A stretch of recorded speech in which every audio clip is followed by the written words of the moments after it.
Bonjour frères et sœurs, je salue le peuple de Dieu. Je suis le frère Rousseau, prédicateur de l'évangile de Jésus-Christ. Frère, la dernière fois nous avons parlé du jardin d'Éden et du sacrifice qui a mis en phase l'homme et Dieu et l'homme et le diable. Et de l'alliance du testament et de la sacrificature du jardin d'Éden. Et en conclusion, on a dit la première alliance du premier testament. La première alliance du premier testament et la première sacrificature mettent en phase l'homme et l'éternel Dieu d'une part et l'homme et le diable d'une autre part, mais avec le même sacrifice d'un animal. Aujourd'hui, nous allons donner des noms à ces deux choses, c'est-à-dire la première alliance, le premier testament et la première sacrificature qui met l'homme en phase avec Dieu, c'est Israël. La première alliance, le premier testament et la première sacrificature qui met l'homme en phase avec le diable, ce sont les nations. L'Éternel Dieu fit à Adam et à sa femme des habits de peau et il les en revêtit. Par cette parole, l'Éternel Dieu institue le sacrifice originel, car presque tout d'après la loi est purifié avec du sang. Et sans effusion de sang, il n'y a pas de pardon. Il s'agit ici du sacrifice animal qui est le fondement de la première alliance du premier testament et de la première sacrificature du jardin d'Éden, dont sera issue les nations et Israël, et leur première sacrificature, leur premier testament et leur première sacrificature. Donc, pour introduire ce que nous allons dire aujourd'hui, nous sommes en train de faire comprendre que ce qui s'est passé dans le jardin d'Éden entre Dieu, le diable et l'homme va mettre en place deux peuples, mais l'un avant l'autre, c'est-à-dire le peuple des nations, ensuite il y aura le peuple d'Israël. Mais nous allons parler d'abord du peuple des nations avant le peuple d'Israël et du peuple d'Israël avant le peuple des nations. Pourquoi? Parce que selon les Écritures, rien ne nous donne la première alliance des nations, le premier testament des nations et la première sacrificature des nations. Parce que notre souci, c'est de soutenir tout ce que nous disons par la parole. Mais par contre, nous constatons que après que le Seigneur ait chassé l'homme du jardin, évidemment, les nations venaient de commencer. Mais comme j'ai dit tout à l'heure, rien ne nous a été dit par rapport à leur alliance, leur testament et leur sacrificature. Mais tout de même, les nations ont commencé à exister à partir de Caïn-Abel, après la mort d'Abel, Seth et leurs descendants, ainsi de suite, jusqu'au déluge. Après le déluge, selon les Écritures, Noé, qui est un descendant de Seth, et ses trois fils et leurs épouses, et lui-même son épouse, sont les rescapés du déluge. Et c'est d'eux que vont venir toutes les nations que nous avons connues, que nous connaissons après le déluge. Donc c'est de ces nations-là que va sortir Abraham, Isaac, Jacob et Israël. Donc, c'est à partir d'Israël que le Seigneur parle d'alliance, en vérité, de testament et de sacrificature selon la loi de Moïse. Donc, c'est à juste titre que nous disons, rien ne nous dit, voici, selon les Écritures, voici l'alliance des nations, voici l'alliance et le testament des nations, ou alors voici la sacrificature des nations. C'est pourquoi nous allons commencer d'abord par l'alliance, la première alliance d'Israël, la première alliance et le premier testament d'Israël et la première sacrificature d'Israël. Et ensuite, selon les Écritures, nous allons pouvoir maintenant parler de la première alliance, du premier testament et de la première sacrificature concernant les nations. Pour prendre les choses en détail,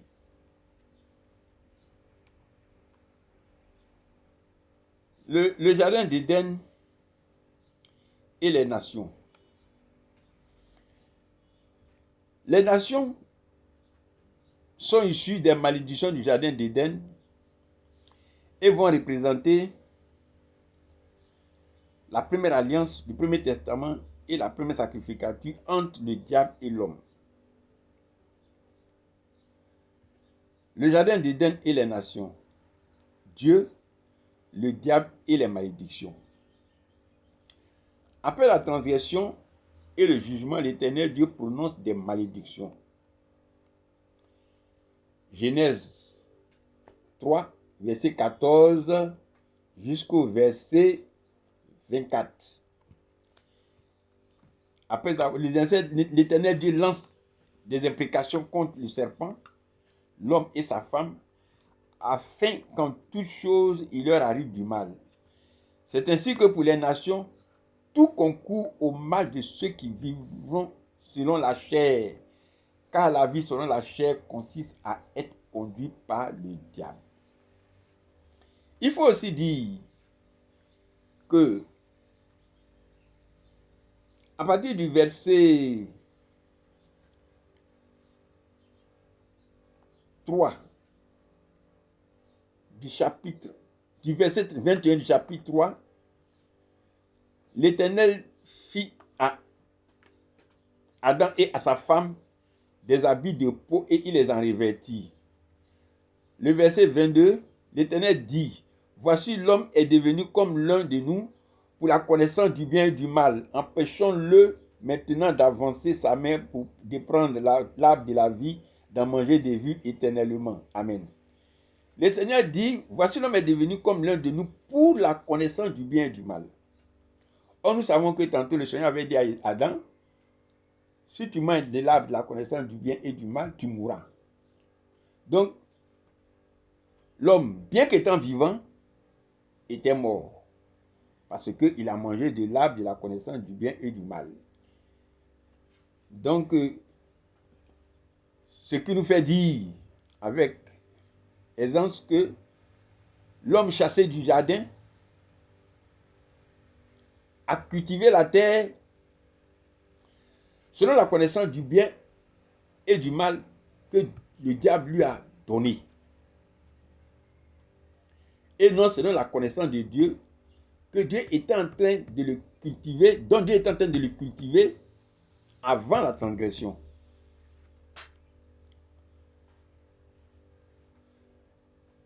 Le sacrifice animal et le diable dans le jardin d'Éden par rapport aux nations. Je lis les Écritures, Hébreux 9, verset 22. Presque tout d'après la loi est purifié avec du sang, et sans effusion de sang, il n'y a pas de pardon. Ici, il s'agit de la purification de la connaissance que l'Éternel était en train de donner à l'homme, afin que, devenu un être vivant corruptible, l'homme soit corrompu par le diable. Donc, la purification par rapport au sacrifice a consisté ici à purifier l'homme de la connaissance que l'Éternel Dieu était en train de lui donner, afin que, devenu un être vivant, corruptible, il soit accessible au diable. Ce sacrifice est le fondement de tous les sacrifices que l'homme charnel va se donner.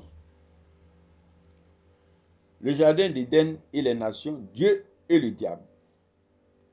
Dieu soumet toute la terre et son armée au diable. Ce n'est donc pas le diable qui s'accapare par lui-même la terre et toute son armée. Cette capacité lui vient de Dieu. Le jardin d'Éden et les nations, Dieu, le diable et l'homme par rapport à la postérité du serpent. Le Seigneur a dit au serpent, tu mangeras de la poussière tous les jours de ta vie. C'est Dieu qui livre la chair qui est formé de la poussière au diable. Ainsi donc, comme c'est de Dieu et non du diable que vient la condamnation des œuvres du diable dans la chair de tous les hommes, c'est de même de Dieu que viendra la délivrance par un seul acte de justice, la justification qui donne la vie et qui s'étendra à tous les hommes. Le jardin d'Éden, les nations, Dieu, le diable, la terre et tous les biens physiques.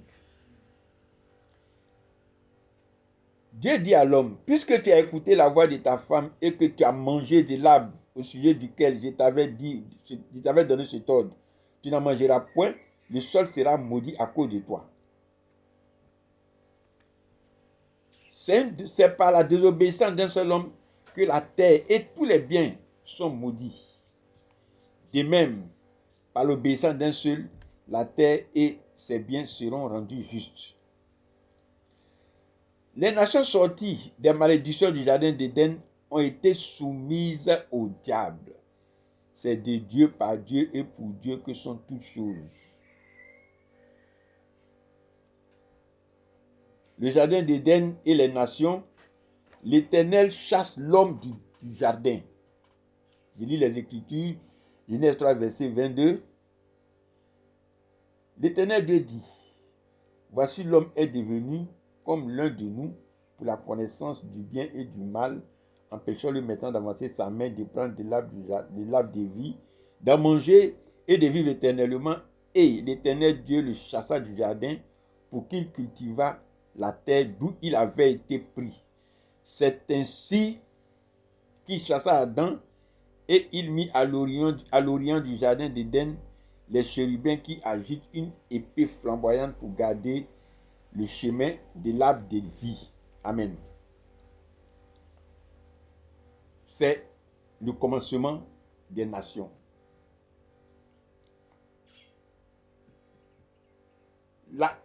Les malédictions que Dieu a prononcées après la transgression, voici leur aboutissement. L'homme qui devait cultiver, qui devait avoir la connaissance par Dieu et qui devait le garder afin qu'il cultive par cette connaissance-là toute chose sur la terre, car il lui a été dit, féconde, multiplie, remplit la terre et l'assujettit. Il va faire toutes ces choses-là maintenant avec la connaissance du bien et du mal qu'il a acquis par le diable, d'où les nations.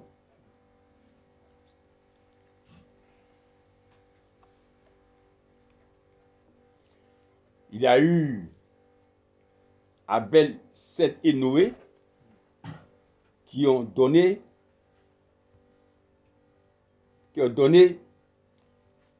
des signes par rapport à la parole, par rapport à Dieu. Après que l'Éternel ait dit, voici l'homme est devenu comme l'un de nous pour la connaissance du bien et du mal, empêchons-le maintenant d'avancer sa main et de prendre de l'arbre de vie, d'en manger et de vivre éternellement. Il le chassa du jardin d'Éden pour qu'il cultivât la terre, d'où il avait été pris. Dieu venait ainsi de donner à toutes les nations de suivre leur propre voie. Toute la terre fut corrompue devant Dieu, car toute chair avait corrompu sa voie sur terre. Dans ce véritable chaos, il y a eu des personnes qui trouvaient grâce aux yeux de l'Éternel. Ce sont Abel, Seth et Noé. Abel et Noé, Genèse 4, 1 à 16. L'Éternel porta un regard favorable sur le sacrifice d'Abel,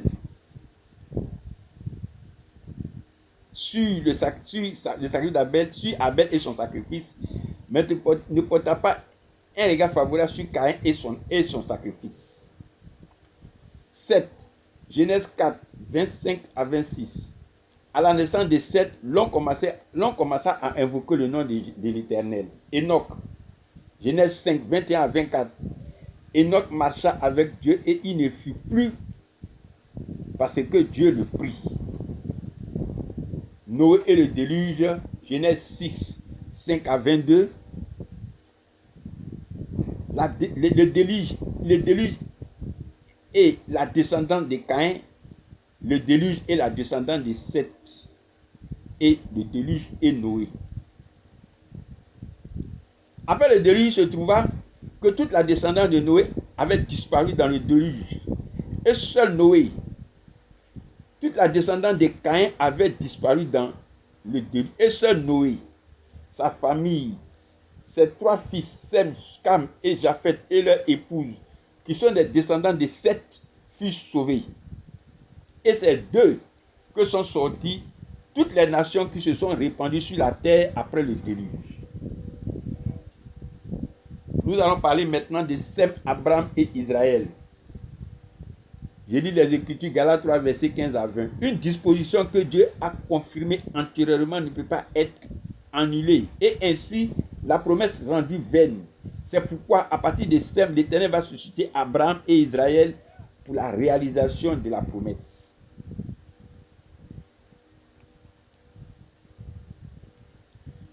Après la transgression et pendant que toute la création était soumise à la vanité, non de son gré, mais à cause de celui qui l'y a soumise, l'Éternel, dans sa volonté permissive, se donne à lui aussi le devoir de restaurer sa volonté originelle, c'est-à-dire l'homme à l'image et selon la ressemblance de Dieu.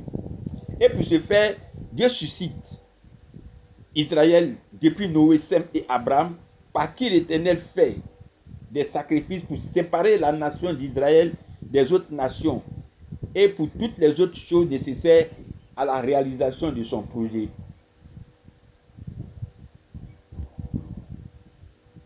Voici ici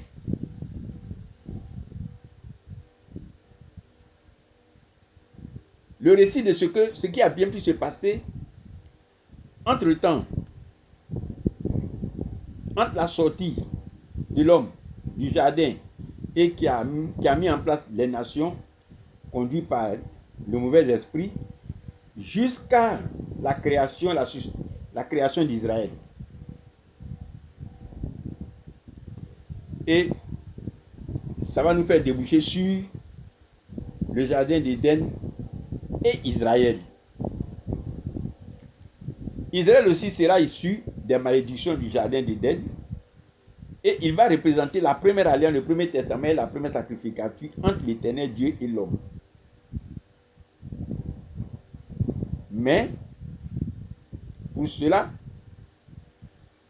l'Éternel Dieu va procéder à la séparation d'Israël des nations fondée par l'homme chassé du jardin d'Éden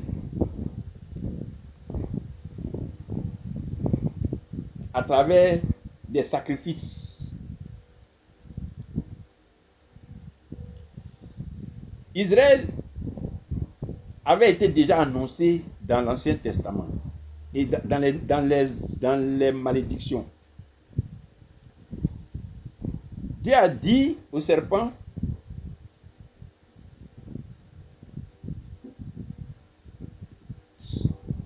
qu'il mettra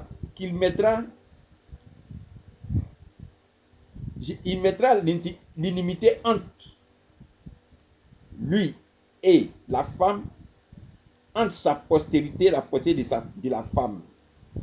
Celle-ci lui écrasera la tête et lui, il blessera le talon. Mais pour ce faire, il était nécessaire que le Seigneur sépare Israël des nations, comme je l'avais dit tantôt. Donc Israël avait été déjà annoncé dans les malédictions.